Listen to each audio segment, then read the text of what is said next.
We all tend to think that getting rich is about being smart, right?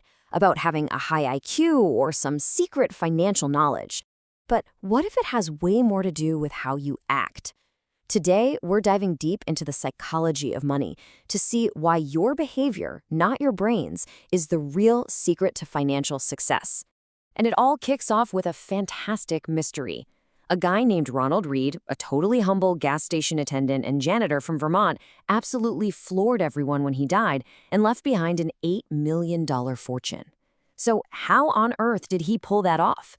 Well, the answer, and it's a fascinating one, comes from comparing two totally different stories. On one hand, you have Ronald Reed, our janitor, and on the other, Jesse Livermore, a literal Wall Street genius who at his peak made the equivalent of $3 billion in a single month. And yet, one died a quiet multimillionaire, and the other, the supposed genius, died completely broke. That paradox right there is the key to everything we're going to talk about. And that paradox brings us to our first really crucial idea. See, getting rich and staying rich are two completely, and I mean completely, different skills. Let's break down exactly why. Think about Jesse Livermore's story. Getting money, especially a lot of it quickly, often means taking huge risks. You have to be optimistic, you have to put yourself out there, go all in. Livermore was a master at this. The guy literally bet against the entire market during the crash of 1929 and won billions. But keeping money? Oh, that is a whole other ballgame. It requires the opposite of risk-taking. It demands humility. It means having a healthy dose of fear, knowing that the same market that made you rich can take it all back in the blink of an eye. It's all about survival. And that totally reframes what we think of as financial success, doesn't it? It's not about hitting home runs or finding the next big thing. It's about building a strategy that is so durable, it just helps you consistently avoid catastrophic mistakes. Survival is what lets that magic of compounding work for you over the long haul. So why do so many incredibly brilliant people fail at this whole staying rich thing? Well, the answer isn't in their spreadsheets. It's inside their own heads. It's all about the brain's really dangerous biases. This iceberg image is honestly the perfect way to think about it. The financial choices people see us make, the stocks we buy, the car we drive, that's just the tiny tip.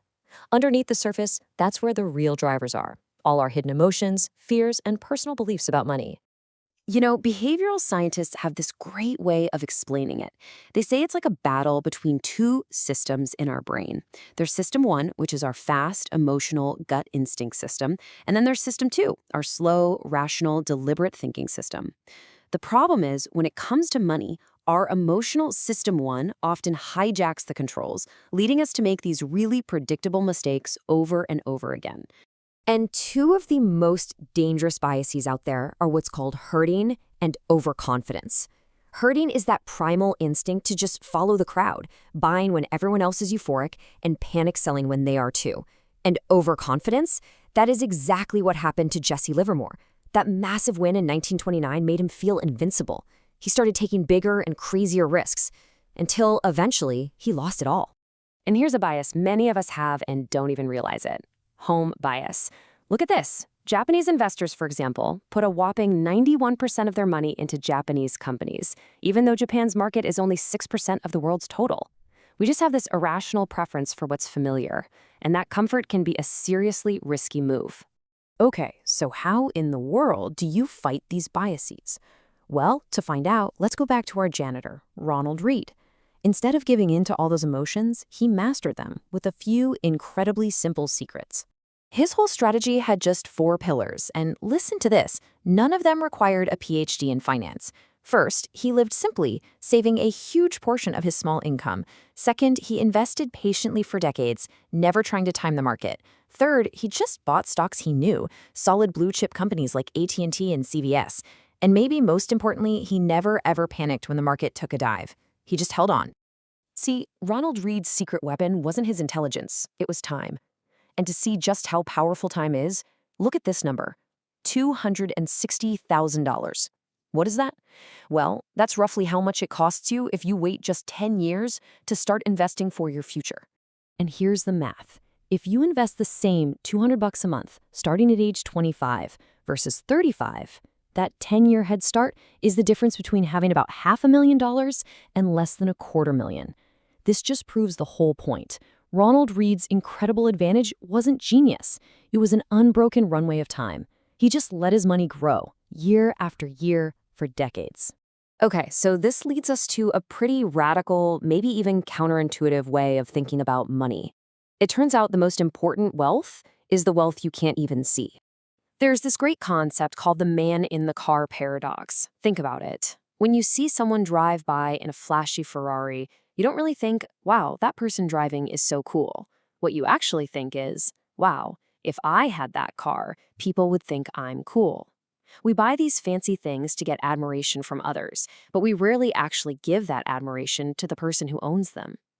Real wealth isn't the car or the big house or the expensive watch. Honestly, that's just wealth that's been spent. It's gone. True wealth is the money you didn't spend. It's the savings sitting in your account, the investments quietly working for you in the background. That's the fortune Ronald Reed built, a fortune nobody saw until the very end. But why do all this? What's the point? What is the ultimate payoff for mastering your own financial behavior?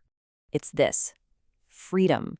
The single greatest thing money can buy is the ability to wake up every single morning and say, I can do whatever I want today. It's not about buying more stuff. It's about buying more control over your own life. So when you look at the stories of the janitor and the genius, you're left with this one incredibly powerful lesson. Financial success isn't really about what you know. It's almost entirely about how you behave. It's about conquering your own internal biases, being patient, and finding wealth on your own terms. And just maybe, that's a skill worth more than any stock tip you'll ever get.